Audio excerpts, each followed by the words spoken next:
Hey guys, here's a little short video for you on the old school Space Wolves. Or at least most of them are pretty old.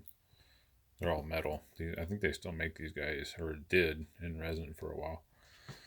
Uh, this is all I have left. I had a little bit bigger force. I had one of the Rogue Trader dreadnoughts. I had made him have a missile launcher, and he had like a power fist, the bolter on it, or something like that. And I had a land speeder, the old Mark ones, the old school ones where it looks like a flying chair. I think they made a newer version, a better looking version of it for Forge World or something a couple years back. And I know I had more stuff, but I can't remember everything. I had three Predators at the Mark ones. I still have one that I threw into my 30K lot. I think it's still usable with my old rhinos. They look 30K enough, I think. And yeah, I can't remember. I'm sure I had a few more. I had an Inquisitor that I named Jock Draco off of a book. Some of you might recognize that book. Uh, it was kind of interesting. It had a squat in his retinue and a female assassin, and it was hard. It was kind of a hard read as a teenager, but anyways, I don't remember exactly where the storyline went with it. It's been that long, but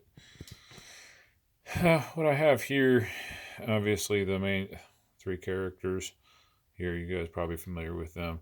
This guy here is actually just bits in the body. When I was younger, decided I was late teen. I decided to see if I could resin clone the bodies because they were like one piece bodies except for the arms and stuff, and had bits. So I did that, and they turned out okay. Except he had holes on the backside of his feet, which you really can't see from there. And it was before I don't even know green stuff was around, but I didn't know any of that stuff. So put them together. Out of buying the whole resin thing to make it, this is the only figure that turned out somewhat decent. So that's why he's in there. Uh, these Rogue Trader Marines. Oh yeah, I had a lot more of these guys. I thinned down to two squads of them. They ended up being Grey Hunters. Originally, they were Knights of the Raven. They were painted black, and then I learned how to dry brush, so I dry brushed them a gray and made them Space Wolves. Of course, like I added Viking heads at a fairly recent later date, a few years back, to the sergeants, because they had the old Rogue Trader generic heads, and I got plenty of those in the bits box still, but I didn't like them, so I took them off. But they were somewhat still maybe kind of usable. Maybe it was like 6th edition, and they just scale creep and everything kept getting worse. But yeah, and then some of the pack markings on there, the red and yellows, those I all added at a later time. But they did have some markings and stuff on them, mostly gray. And I, when I was a kid, I won painting contest at the local store with them, along with Nagash for first and second place. I think Nagash was second place for best, and then these guys were the best unit category, first place or something like that. And it was just local; it wasn't a big deal.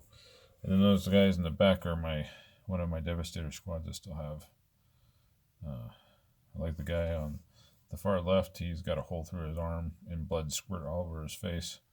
He got shot and it blew through on his head helmet. And these guys here are some Terminators. I think there was a squad of these guys that I had at one time. I don't think it was two squads. I think it was 2nd edition. I played my brother a lot. Kind of like a freaking Mythos thing, except he had chaos. He had corn. But anyways, they had the option you could put all assault cannons on a squad. So I had a squad of all assault cannons, which I still have some of the bits left, the old school. And then I added a better looking. I had made like pieces of plastic card shields for them, And then I went back later and got some Viking shields, put on there, look a little better. But all of them had storm shields and assault cannons. You could do that, it was legal. And I just sent them up the middle, and they just gunned down everything. It just blew out the center. And yeah, that was one of the exploits back in the day, which now I really kind of suck trying to figure out exploits, and I don't really try to play that much. I was really big into power gaming and destroying people, so uh, yeah, I'm past that phase. But I like to win, but not at the expense of making people upset. I mean, like for example, my brother in Warhammer Fantasy, I played my vampire accounts against him, and in one battle, and I was able to rout and destroy his whole army in a short amount of time.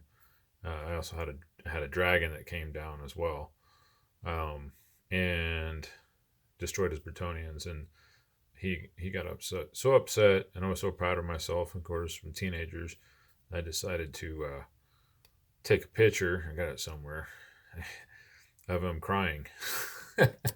So I'm an evil person, Anyways, and then this guy just, I don't know how much I use that guy, that psyker guy. And then this guy here was black originally. Second edition, he was an assassin because you could put assassins in Terminator armor, and you could give him Thunderhammer and Storm Shield. So this guy, as an assassin, who's now repainted as Beowulf, um, he's got one skull mark on the top there, and two skull kill marks on his leg. He never died in battle, and second edition, the one on the top was for a guy made a scratch built Baneblade. Um, there's a white dwarf on how to do it. It was actually pretty cool. Before they had kits and stuff, way before.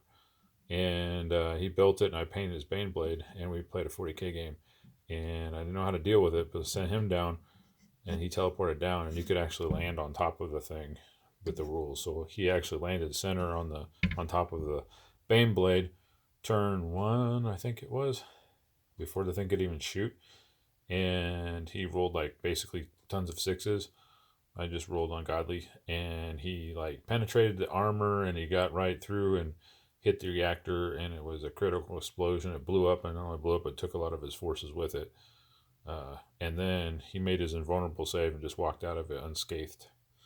So he got that kill mark, and then these other two kill marks there were for fighting my brother's Khorne army. He killed single handedly killed two bloodthirsters of Khorne there in the same edition, which bloodthirsters were nasty, but he went toe to toe with them and killed them both. So, and then I just never played with him since then, and so he got a little status of honor right in front of there.